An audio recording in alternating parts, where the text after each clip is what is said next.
Heɗitoɓe Kode Radio International Assalamu alaikum. Hande Salasa sappo e ɗiɗi lewru aranderu hitande ujune go'o e temere nayi e capanɗe nayi miladiya hijira ko yadanta jewetati lewru jeweɗiɗi hitande ujune nogas e joyi dow Kode Radio International. On mbawan heɗituggo amin hedi channel YouTube Kode TV enanta Telegram www.tme/Kode Radio hawtade e Radio Garden e laabi matotiral zamanu malla www.kode.net. Min Al-Amin giɗaɗo jada taskiti salmintoɗo e foɗugo laɓagal malla ardugo taskara hande. Nder taskaramji amin ɗi hande ɓawon non keɗiti kubaruji duniyaru min ɗo wondi e taskaram koɗo kode. Ha fahin min ɗo wondi e taskaram RFI fulfulde. Haragare min waddanan on gimi fulɓe. Amma hiddeko ɗon ha mi surga non Abdourahmane giɗaɗo Umar Jarumi hanko joɗi firli kubaruji duniyaru ɗi kan hande. Heɗite jam.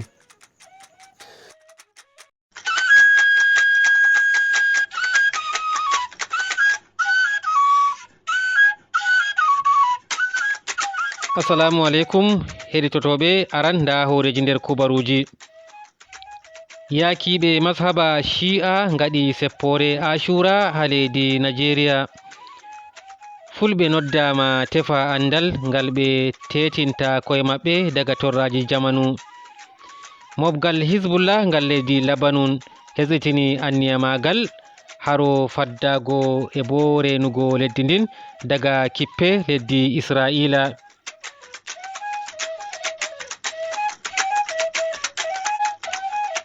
Nda kubaruji ɗin ɗi fumaji.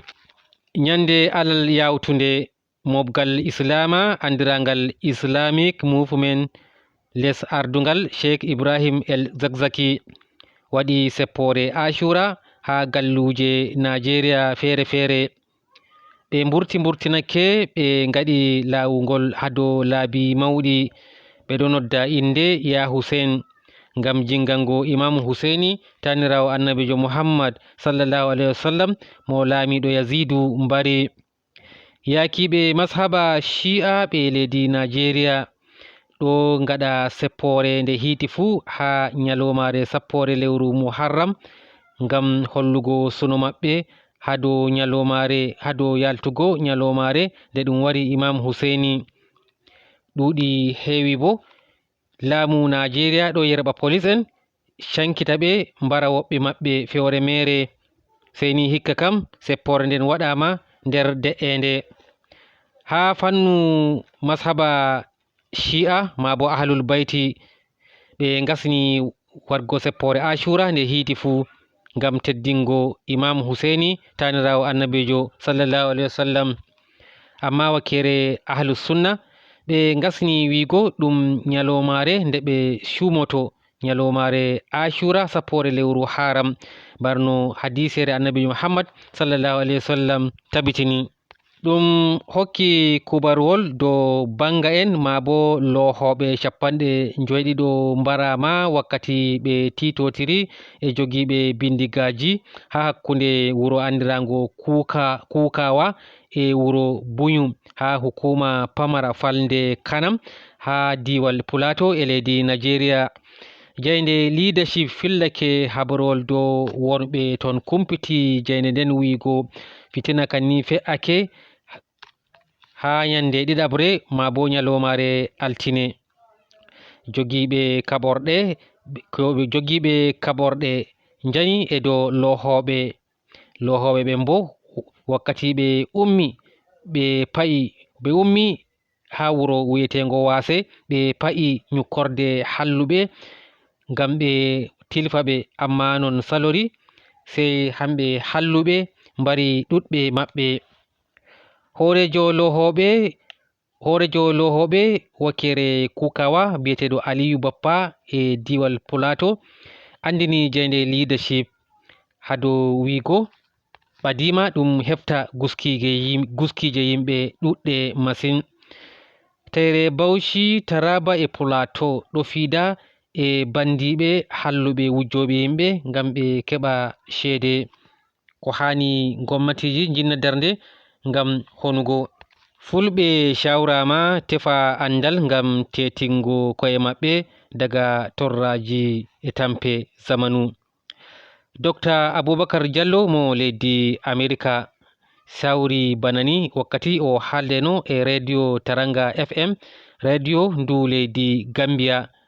hado ko larani dalila fillugo deftere mako initirande From Babylon to Futa Jallo ma bo diga leddi Babila wargo Futa Jallo. O wi soyde andal foɗani fulɓe Mali e Burkina Faso tampere nde ɓe gondi. O famtini wigo o ta'i kita o wallifo deftere nden ngam ɓiɓɓe men anda tariki asli maɓɓe yigono turanko'en tubakoɓe America koƴitiri kala goɗɗo iwuɗo Africa kam fuu ɗum maccuɗo mo wala asli. O wi ha deftere nden o windi tariki no perdam fuɗɗiri leydi Babila ha hewti Africa hirnange ha Futa Jallo. O wi to windaka ni to shaɗɗum famarɓe men anda. O laɓɓini wigo deftere nden sawi no fulɓe perdi ɓe kewti Futa Jallo no ɓe jogori diina e laamu e sharia ema no ɓe gontiri e wondiɗɗaɓe maɓɓe ha o yetti fulɓe Gambia no mardi andal zamanu no ɓe natirta bo siyasaku e ko nanditi e majum. Ɗum ɗo tan wori Allah nyalɗe ko nyalomare 17 lewru ndu gonɗen ndu ɗum tammi waggo moftorde findingo ummatore hado deftere innitande From Babylon to Futa Jallo nde hanko doctorjo biyeteɗo Aboubacar Diallo mo America wallifi ngam findingo ha leydi Guinée Conakry. Fedde daraninde renugo didaɗi leydi ndin noddi ɗum waɗa seppore ma bo ɗum ummina wankore ngam hollugo suno hado nangugo siyasa en nanaɓe ha leydi ndin. Fedde nden noddi ɗum ummina wankore ɗum dola gommati yofa siyasa en bana Umar Silla e bo Mouhammad Ballo nangaɓe gilla 9 lewru 8 hitande 2024 rowani. Seni laamu leydi Lagine yeddi tumayeje ɓe tumirta laamu ngun e nangugo ɓe yimɓe. Kubaruji ɗi e garana on daga Kode Radio International Abuja lamorde leydi Nigeria. Fedde Hizbullah nde leydi Lebanon andini wigo ɓe kokkata hoore ɓe jo'ina kaborɗe maɓɓe ngam renugo neɗɗaku leddi maɓɓe ndi Lebanon. Mobgal ngal andini ngolɗo wakkati leddi America e Israila ɓillanta leddi Lebanon hado tilfugo fedde Hizbullah. Kubaruji goɗɗi kolli wigo Hizbullah ɗo ɓedda heɓgo jamaje. Mobgal Hizbullah ni tiggama ha mobgal ngal habdi na seɗɗa haro medugo Israila ha fombinare Lebanon ɓawo nde ɓe titotiri e soja en Israila ba duuɓi 20 shaliɗi. ɓawo ɗon bo ma bo ɓawo watugo juuɗe darnugo habre hakkunde Israila e Hizbullah jonta America e araɓe nafiken hawtade bo e Israila ɗo kaɓa ngam yigo ɓe mbili kawtal Hizbullah ko hokkata ɓe bawɗe natugo leddi Lebanon wartira leddi maɓɓe nder taskaram maɓɓe e shiri maɓɓe ɗum tiggugo leddi Israila manga gireta Israel. Kerol kubaruji ɗin gonɗon hidde ko mi jaɓɓotira e mon nda horeji nder kubaruji. On nani wigo yakiɓe mashaba Shi'a ngaɗi seppore Ashura e leydi Nigeria. Fulɓe noddama tefa andal ngal ɓe tetinta koye maɓɓe daga torraji zamanu. Mobgal Hizbullah hesitini anniya magal har renugo leddi Lebanon.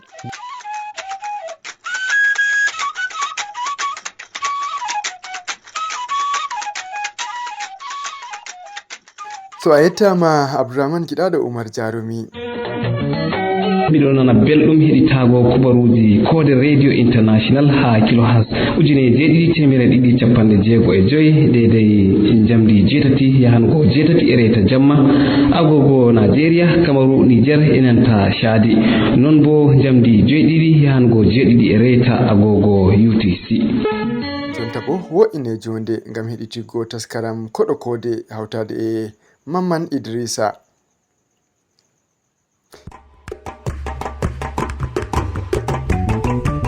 Kode Radio International waddanta on taskaram koɗo kode e hande e jaɓi koɗaku yuramani e nder hurude gomnati nde gallure mayne sora sulane nde i ndenirka lakkiwol hawtade e faago yesso rewɓe to min gewtidi e mako e dow torraji feere-feereji ɗi lakkihol mbaɗata e nder gallure di fa ɗum bo sabuci fitinaji feere-feereji ɗi soyde jonde jam ɗi gallure nde wa'adata sey moƴƴitinon jonde moɗon ngam nanon yewtere amin e koɗo meɗen mo hande.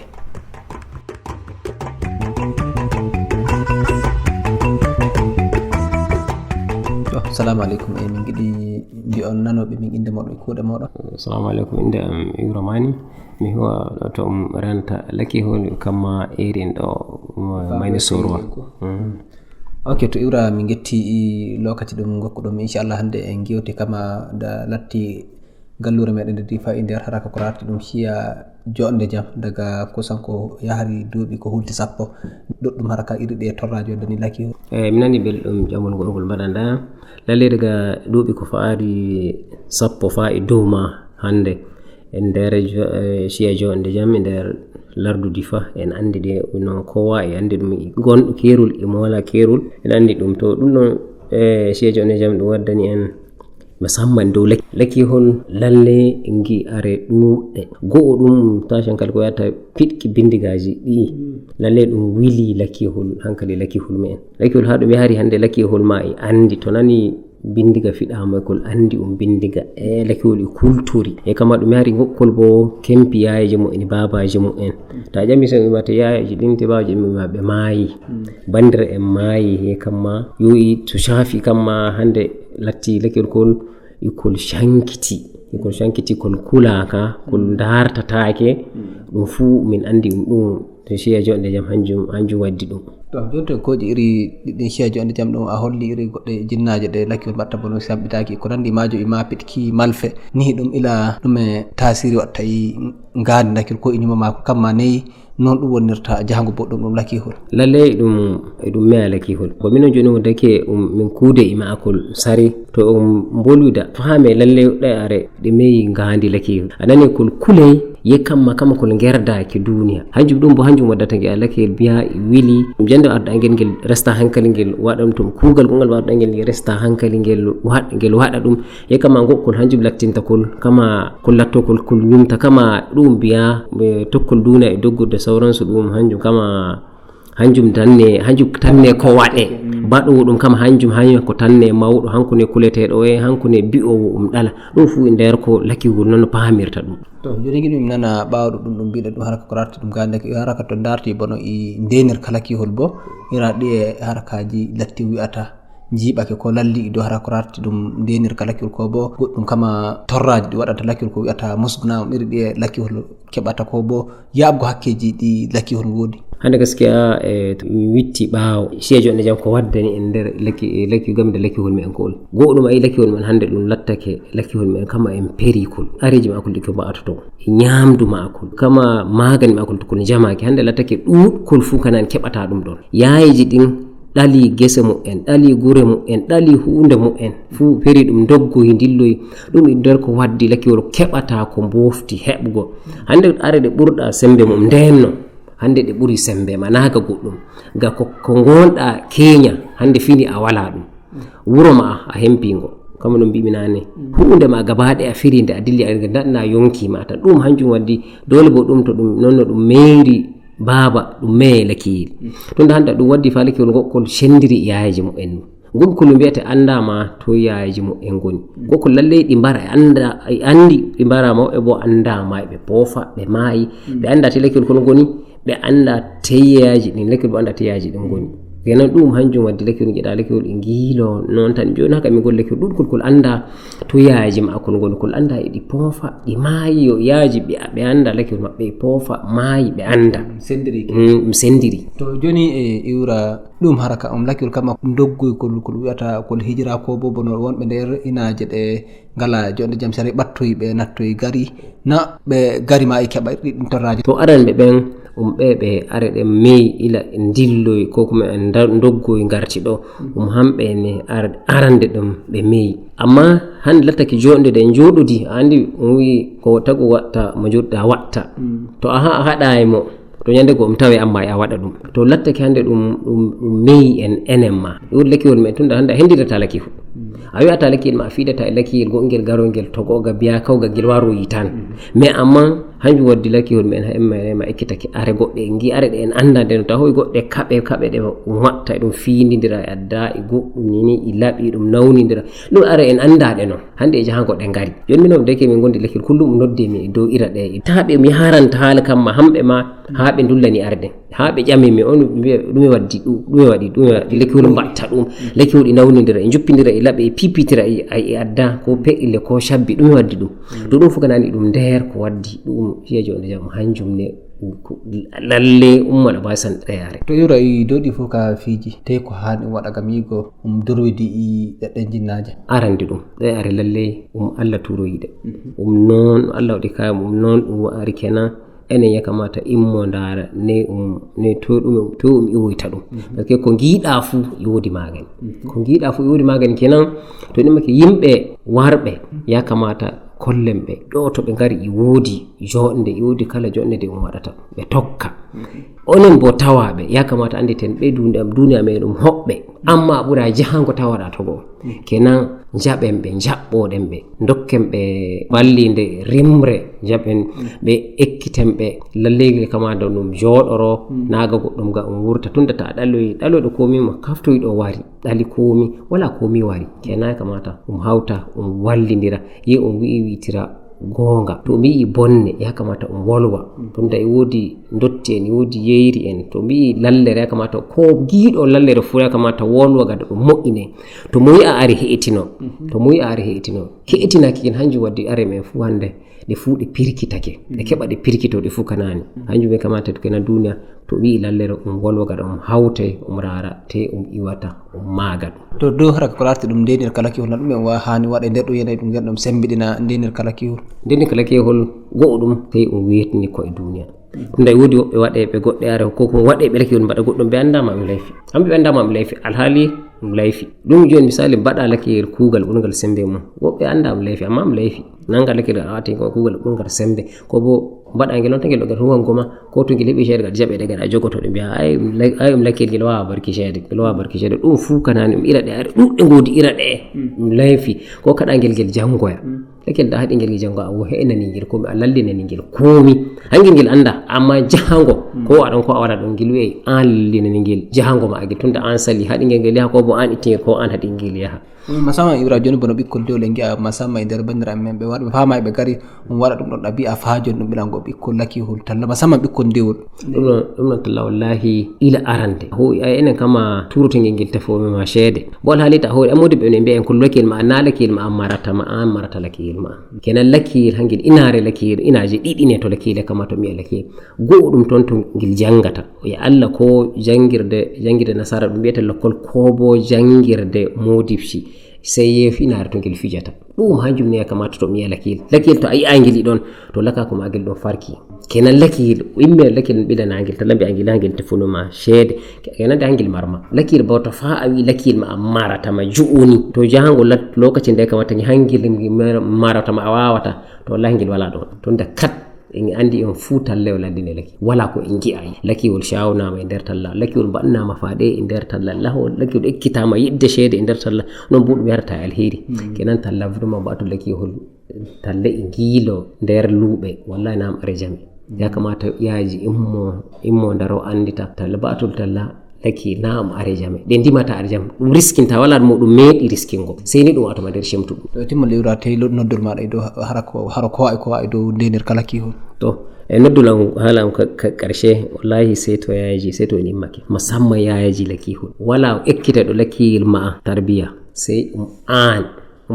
ye Allah bilani ɗum namugo to lakil ma ɗi layfi mi hari ngel ko to police ko wuro kaso wala ekkito lakil ma tarbiya e wuro kaso ko wuro police wala ɓe maɓɓe ngel tan deydey layfi gar ɓe gorunete ngel ko da sappo ngel fuɗɗide jako ɓe maɓɓe ngel da sappo kenan hamɓe wala ko wanni ɓe ye ko ay modi ɓe mbiya en gadda a maayi an Allah ƴamata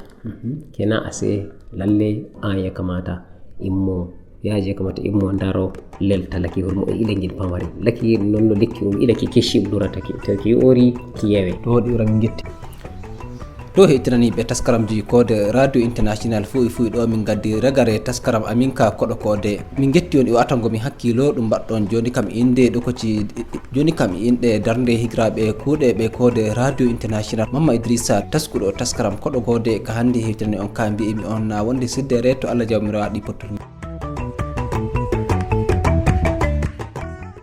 itama Maman Idrissa miɗo nana belɗum heɗitago kubaruji kode radio international ha kilohas 7,295 deydey jamdi 7 yahango 7 e reta jamma agogo nigeria kamaru niger enanta chadi non bo jamdi 7 yahango 7 e reta agogo utc to totoni on goyte taskaramji ɗin ɗiɗo garana on iga kode radio international yebre fulfulde Ondo Abuja lamurde lesdi Nigeria. Ende pula kudon yibo ya findina on. Senep kan wi mi nodda on teddino yon durngol mon.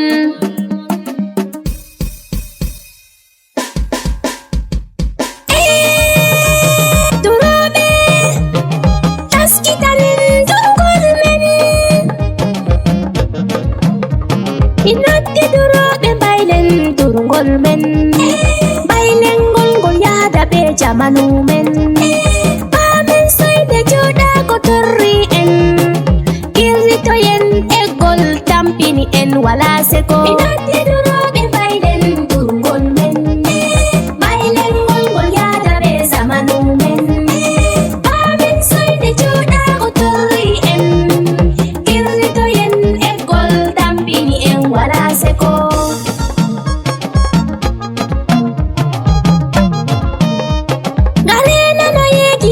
Sol pamningol mi taskitake mi yimingol dow durngol e wodi ko ngimmi ƴamta ko nder magol ɗume waɗi woɓɓe meɗen gayoyingol ɗuɗɓe ngeɓi durngol donoyangol ɗoylingol mi noddi duroɓe baylen durngol men baylen ngol yada ɓe zamanu men ɓamen soyde joɗa ko torri en Senep kan ɗaɓɓitiriyam yiman go en Senep kan wimi yimoya mi tiɗɗina en Jogiten fodde bawɗe durngol men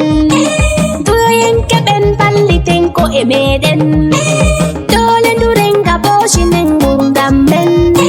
To en duri fa en pistoyan haje men wala seko Mi noddi duroɓe baylen durngol men Baylen ngol yada ɓe zamanu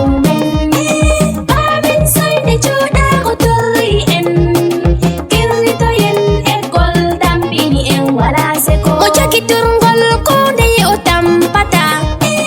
andu durowo gure mum ɓillata bowuɗo nagge soyinge o welnata konde e ɓernde mako de'ata boteji mage konde o hoytata mo mari nagge haje mum waltata marɗo ko sorra seede fa o rellata nagge to nasti lumo fange wurtata himɓe ɗo taari mukinge ɓe jottata jodowo e corro seydata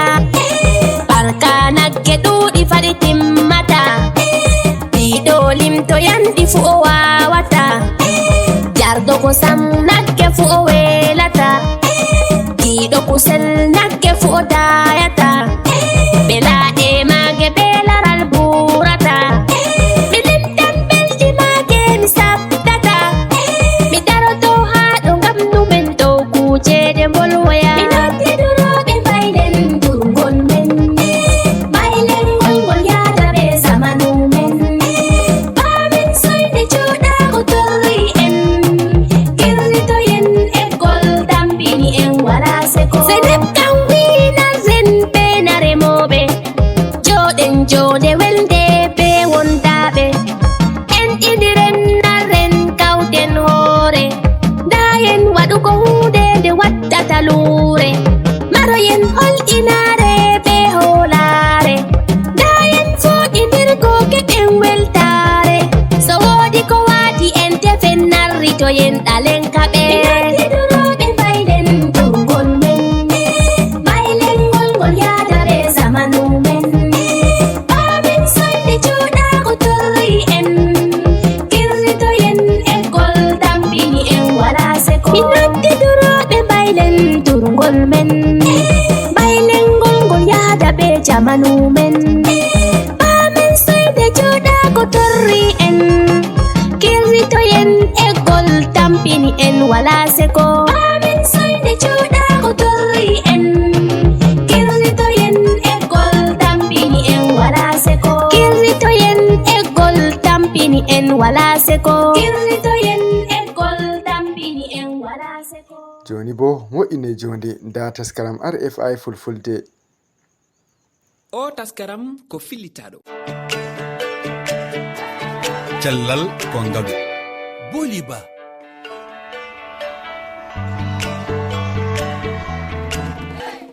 stress ma mbiyen ɓittari wonki walla cañol ko hundi nde hewɓe kewi waytade e ngu jamanu woni heɓoɓe stress e golle mumen woɓɓe ko ɓesgol mum en woni stress mabɓe woni hen ko basal jiiɓi hakkillaji mumen boni kala ina jogui ko wonani ɗum stress joni holko stress wawi battinde e hakkille neɗɗo ha e cellal ɓandu mum ko ɗum jewteten altine hande jeegom lewru go ɓurdu yewtere men adidi e nde hitande ujunaje 2025 nde natoɗen heeɗiɓe mbeɗo wiyor on tan hitande jaam kisal e cellal.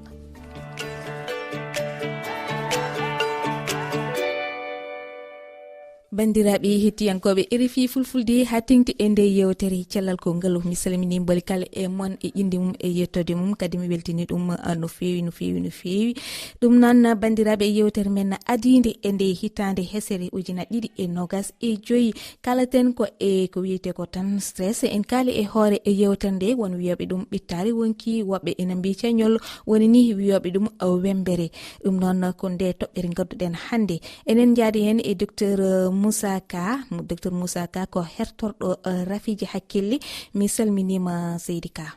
Mi salminima sohna Boliba. Holko mbawɗa andinde en tan e ko woni stress? Stress noon réaction manam ɓanduma si woni ina yaadi he kulol walla ne yaadi he wasde hoolare walla ne yaadi he tampere mo ganduɗa hoore mana woni he ɓanduma si ɓooyi tan ngol ɗon kulol si ñiiɓi he ɓanduma ñiiɓi he ɓernde ma yo e hakkilma ko ɗum addata ko ɓe mbiyata ko stress waɗa dal manifeste he ɓanduma waɗa manifeste he hakkilma mais également waɗa manifeste he comportement omo ganduɗa on jogotoɗa. Eyo Moussa en keɓi ɗo seedande nde keɓɗen neɗɗo goto gurɗo stress en keɗotombo garten e kulle lattoɗe sababu wembere jangoka fu en andi wakkati etu so etu ɓattake a janggay a heɓinaki woɗi fu eɗum tiiɗi sanne ɗiɗaɓel muɗum du ndegom tiɗormaji banggal rafi buuɗi en eɗen ɓaawi ɓeydude fa hande ndegom le waldeji so hakkama golla aɗa hulata gollal ngal bona ɗum no wawi latade fa hande sababu wembere ndegom du kibaruji mettuɗi banggal rafi ndenagu du le gure amin e ɗum du no laato fa hande sababu wembere e le gurdam jango kay wembere nden ina wawi sabanadema jangude law kewtoɗa bandiraɓe maɗa e fuɗɗunoɓe illa ko ɓooyi delle ɗum wawi fande du solo waldere taw waɗa halfinama gollal du ɗum wawi moƴƴinde gollal maɗa ngal saabu waɗa hula e hoolare nde ko kaɗa nde ta bona delle a moƴƴinan gollal ngal fa wooɗa ɗum fuu yonkay ko laati ko wooɗi delle no woodi kulle du ɗe mbooɗa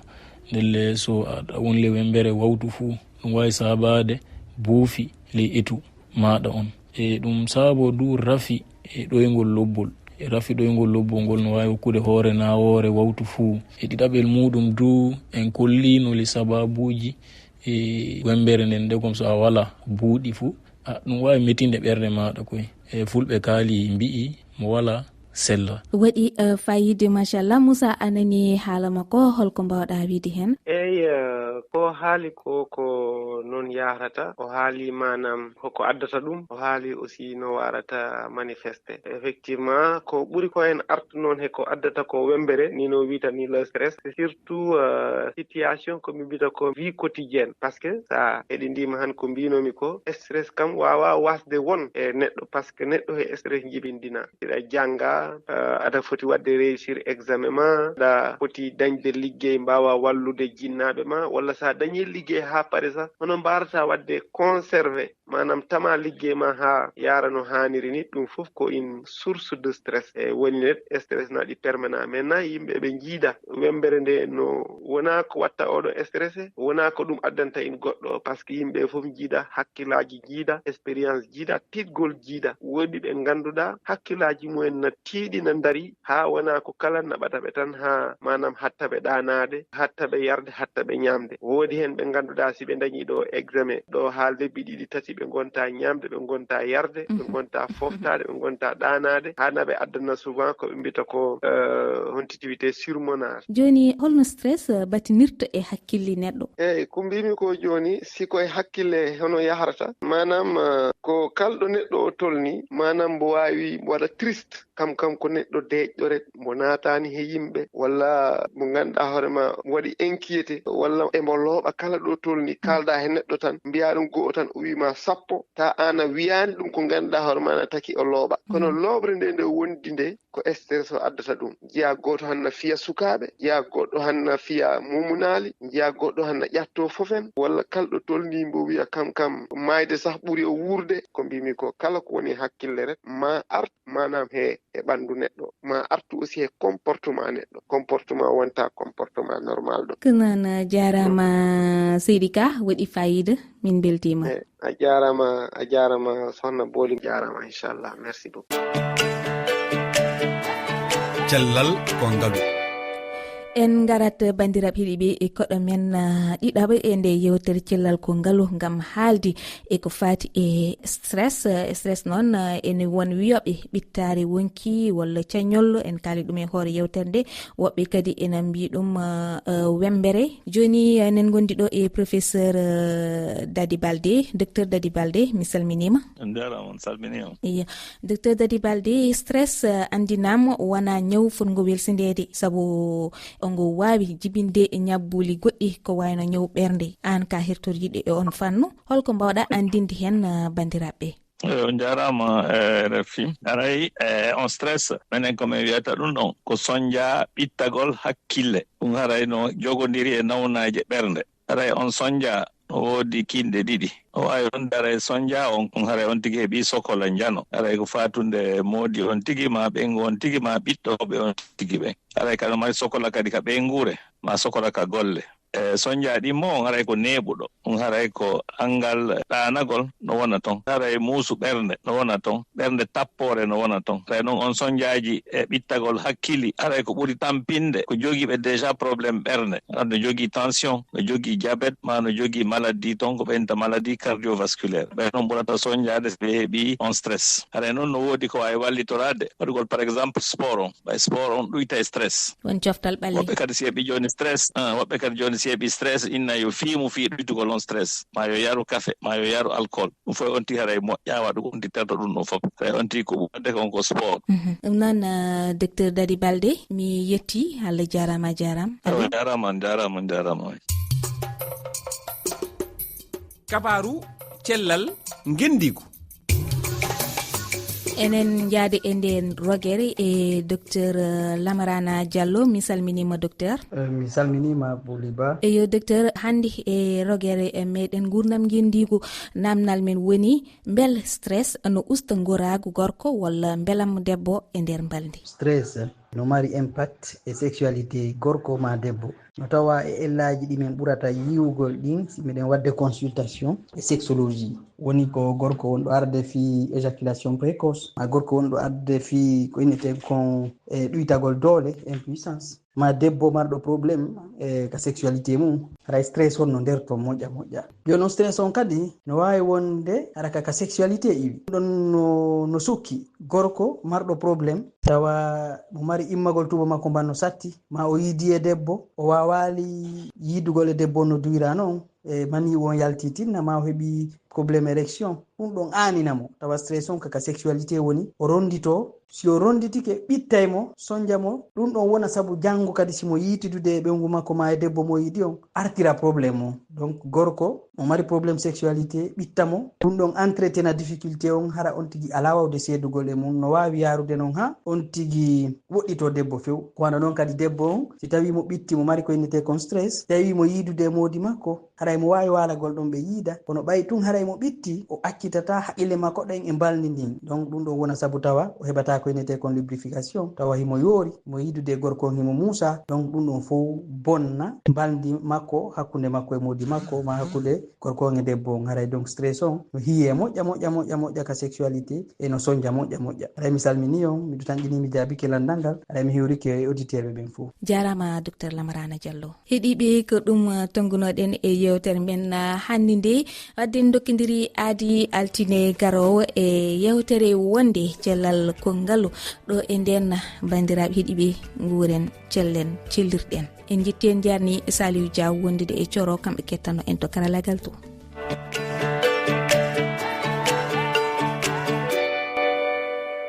ko fillitaɗo to madalla hide ko mi jaɓɓote on keɗite gimol ngol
Islam abba men pula ku yendu inna meden kode radio sautu men international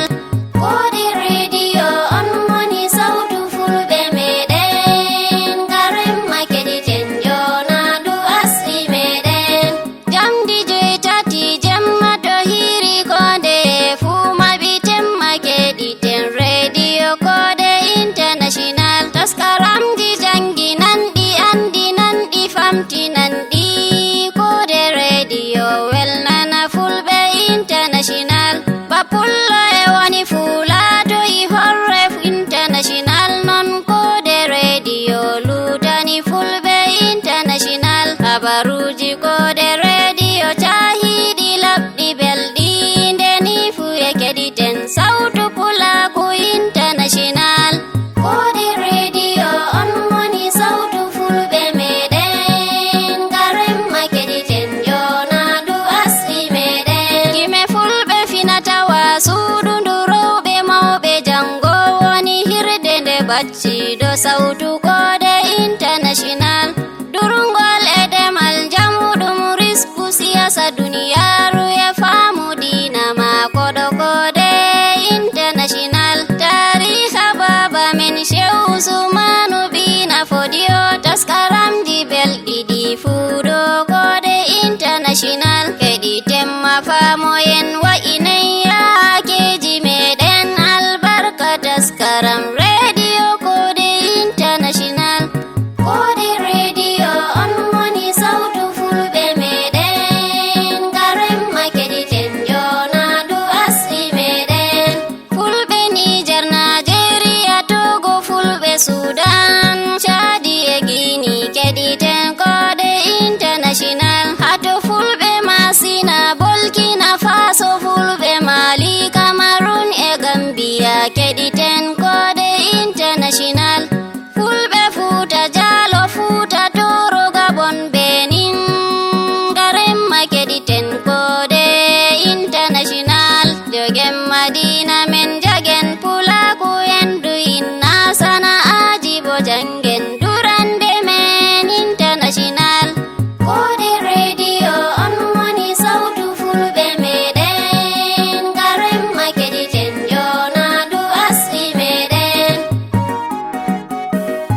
e gonga hettiri gonen e ton taɗalen ɗum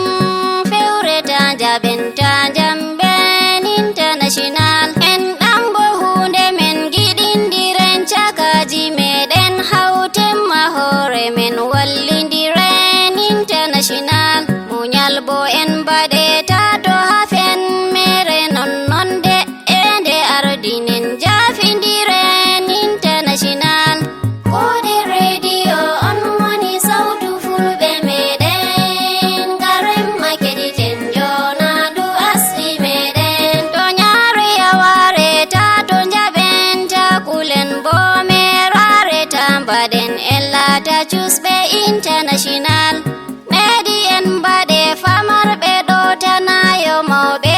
sorare janginen ɓikkoy men international semtende pawne men kolte fa ɓurduɗe yo kolte fuu ko lesni neɗɗo fuuta to mbaɗen international jangirde hunde men kaɓɗen ha jalemma majjere ngam pullo mo jangay fotan e mbabba international kodi radio on woni sautu fulɓe meɗen garen makeɗiten jonadu asli meɗen cahubo hokkenta to solenta ɗawen bo ngam jungo ngo hokki ɓuri ngo jogi international laamu dongu men kaɓɗen ma dogginen maadi laaku woni ɓe lesminta to woya international ulaku joynayi hempiɗi moɓi jonde duniyaru e min bo mi sawri ɗalen maguyke international allah barkiɗin hafsatuden mo yusɓi himrende kode radio sautu pulaku international kode radio on woni sautu fulɓe meɗen garen makeɗiten jonadu asli meɗen garen makeɗiten jonadu dina meɗen garen makeɗiten jonadu asli meɗen garen makeɗiten sautu kode meɗen garen makeɗiten jonadu asli meɗen garen makeɗiten sautu pulaku meɗen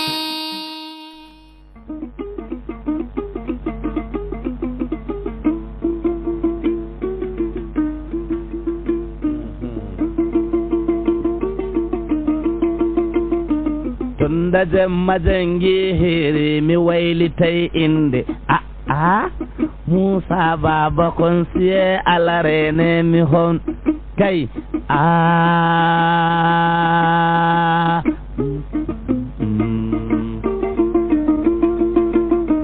baraka Allah muyane mi lela jagorɗo saboda ɗernde Allah ɓa alarene mi yetti barakama persidan mi homnima sannuma gida Musa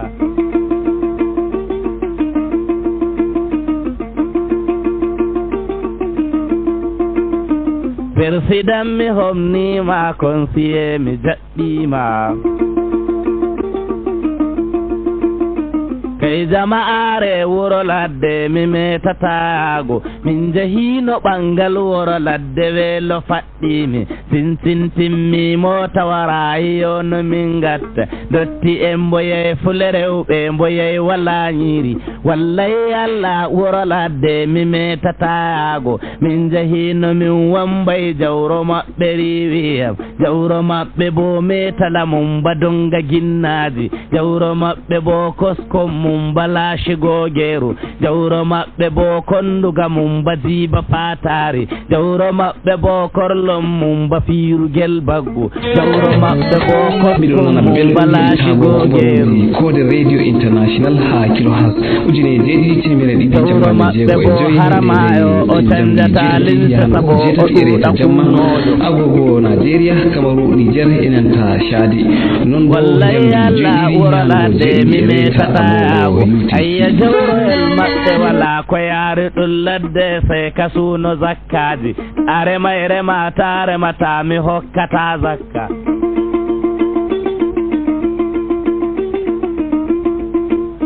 alhaji usmanu kereste may bala an ha mi yewtuma haala min jahino min womba e min tawayi kiroɓe Allah holliyam pulo debbo wamo makusa Allah holliyam ɓinguel debbo en ɗi leedaji en ɗi may sali dole o sunkani ɗi leedaji jemmay en ɗi amma nangue kam wala en ɗi astagfirullah pulo debbo ñoƴƴi sojajo wallahi Allah wuro ladde mi metatago min jahino min womba e min tawayi hiroɓe wuro ladde mi metatago min kodami an wuro may kamɓe juulata fajiri lewru nde nanga wuro may seɓe juule e sha'i saboda ɗum hulay waade kay jama'are wuro ladde mi metatago ilaha illallah alkarimu jabbaru mo jabbanaka awayna ñaami ñiiri wujji ne rawol e nder wowru ñiiri butali catam polle badawa saba addaɓa ngaɗo ɓangal waddi mana malori Allah ha mi yewta witire andi ton mi ɓi gombe biɗo fuu o hefti ɗum sey mi hokka ɗum booro ɗum fulfulde bo mi wolwoyta adda gana na zawara jana bira isuba bira gaɗama kuba adda ganaru adda gana siriri barira yel danja adda gana may sigina danja may kay adda gana haddi suddi ko suddete yaasi biɗo fuu o hefti ɗum ha mi hokka ɗum booro ko usmanu fuu mi nasdinima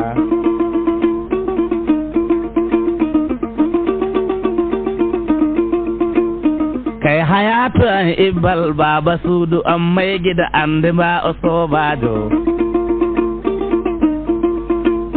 kanko hokkiyan gaare o hokkiyan jompa nde o hokkiyan turmiru saboda alheri nagode ƙwarai a gaishe ka gorko amina dole mi lela ɗum e fulfulde baba mamadu mi yetima baba aisha shukurama mi yet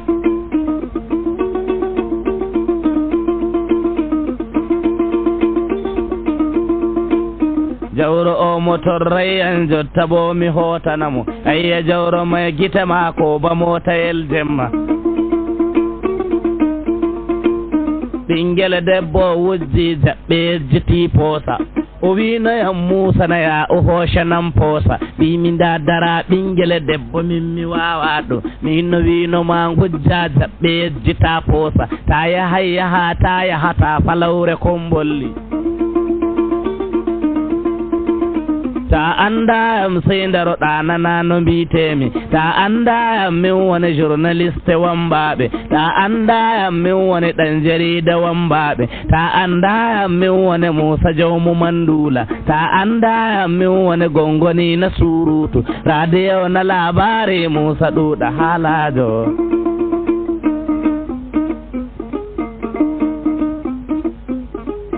Musa konsiye ay aɗo yiɗi haala bo soja ko min bolwa ko bo mi acca kasala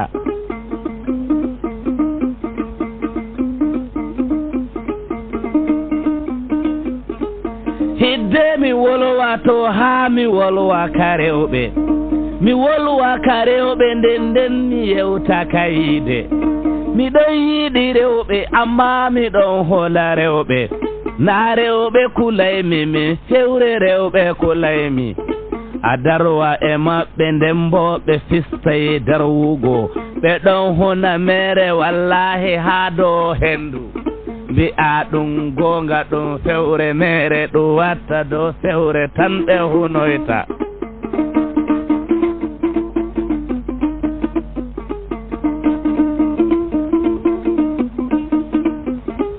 yaadema are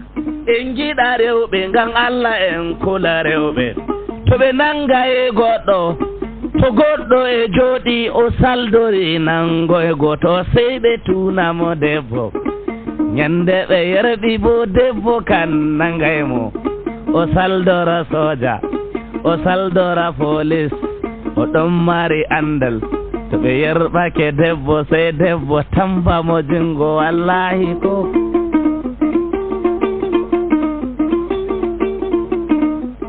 garaya a wolwa min ma mi wolwo haala na feere an ñamaymi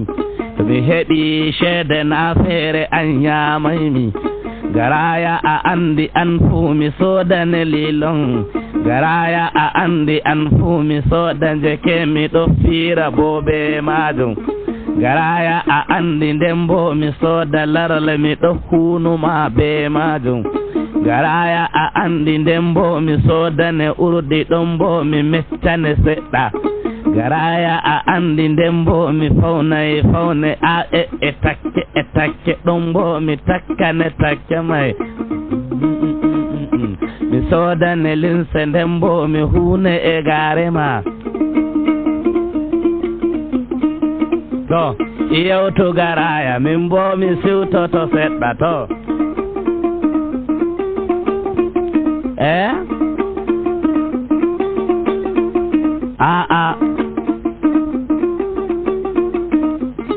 ta waɗu non Musa konsiye on a witami ewna kay Musa konsiye on mi yewtami ewna a yeccamo sosai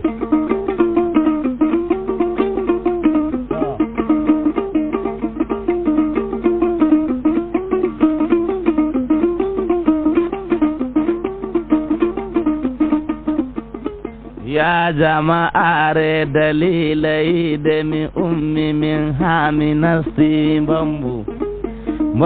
ko ganni ay bambu na mi ronoy ɗum mi ɓimo debbo min fu mi jangi seɗɗa nde mi jangi mi modi nyande mi warti saare ko moyjo ɗon waɗa baraka way Musa warti malam ya jama'are ɓe hirsino mbala ɓe hawti jawdiri mbala ya jama'are ɓe nanta ngari ɓe kirisi ɓe ɗon waɗa baraka way Musa warti malam ashe bo ɓe anda fuɗɗode natimmode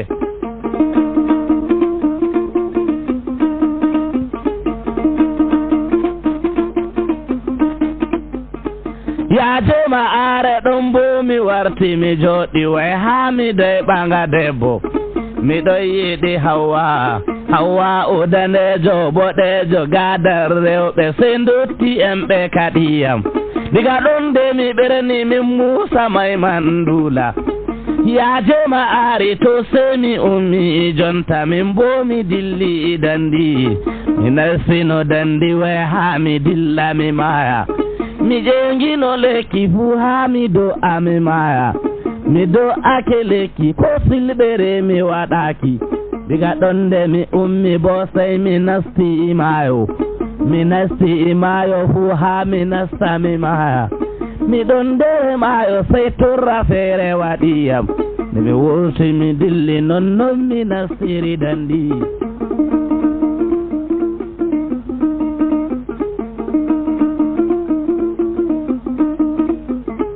ya jama'are miɗon caka ladde bo sey mi fotti e fowru nde mi doggino fowru ɗon bo mi ƴeengi lekki miɗon dow lekki bo sey mi ƴeewi sulayndi nda ha dow mboodi nda ha les fowru mi dillana mboodina ko mi wartana fowru ayya jama'are nanoɓe wala no gaɗaymi sey torde Allah toraymi miɗo tora Allah sey Allah wadde makejo pippiɗɗo nde yaali sey riwaniyam fowru nde riwi fowru nonnon mi jippi mi dilli nonnon mi nastiri dandi dalila Hawwa kay ha mi lelamo seɗɗa Hawwa udanejo o ɓalwi tati o laaɓi tati o tekki tati o sewi tati jama'are sey Hawwa o ɓalwi ɗakkudi nden o ɓalwi gasa nde nden gite maako yirlande nden nde ɓalere o laaɓi ñi'e nden bo o laaɓi newre nde nden gite maako daneeje ɗenɗe daneeje oɗon sewi reedu bo sey mbi'a mbuuduuda oɗon sewi kosɗe don jonta haa jaaɓille ya jama'are oɗon sewi reedu bo sey mbi'a a kay oɗon sewi daande bo sey mbi'a ɓiilelewa o tekki hoore nden bo o tekki e leɓre nonnon o tekkiri fowre bo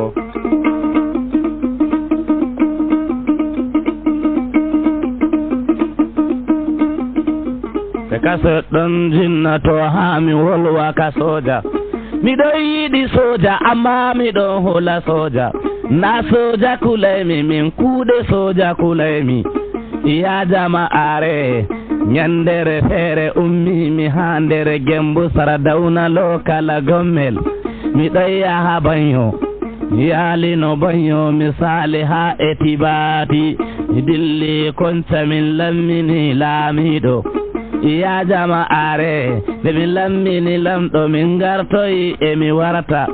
mi nasti mota min Musa ya Haruna miɗon pusi shaddawol to fuu e fuudo ɗo min gadira gade taskaramji ɗi min taskani on jemmare nde ɗo darde kawtuɗe e mon Ahmad Arab Aboubacar Azare se Ayuba Lamiɗo Muñal min Al-Amin giɗaɗo Jada wiyata on baalen jam miɗon e kabin miɗon nde pusi shaddaji ya jama'are to seɓe darnino mota aha kare furtinyel ɗoɗɗon mi fotti e soja nde ɓe darnino mota ko moyjo hokka ɗareji Musa na Haruna min bo mi wala ɗareji Najeriyaji jogimi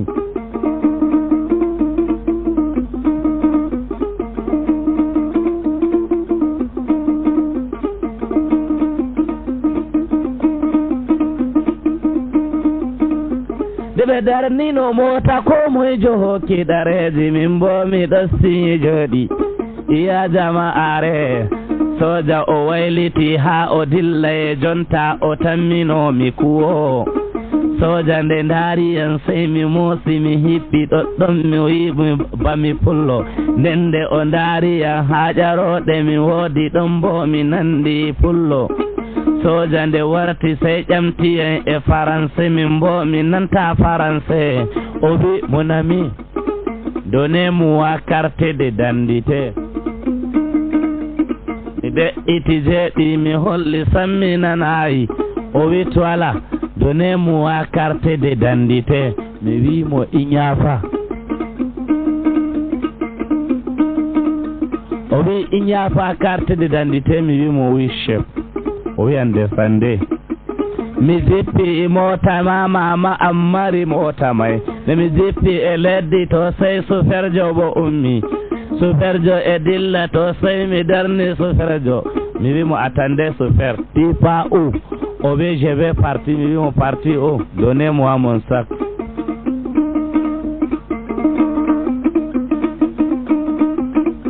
Musa na Haruna ɗoɗɗon mi jippini boro am nde mi jippi boro am mi jooɗi e benci min sey mbi'a jawrojo miɗon siñi jooɗi sey mawɗo maɓɓe bo yottini reedu mum basitrene o ƴamtina ya uway sey mi hokka ɗareji mi wi mi wala ɗareji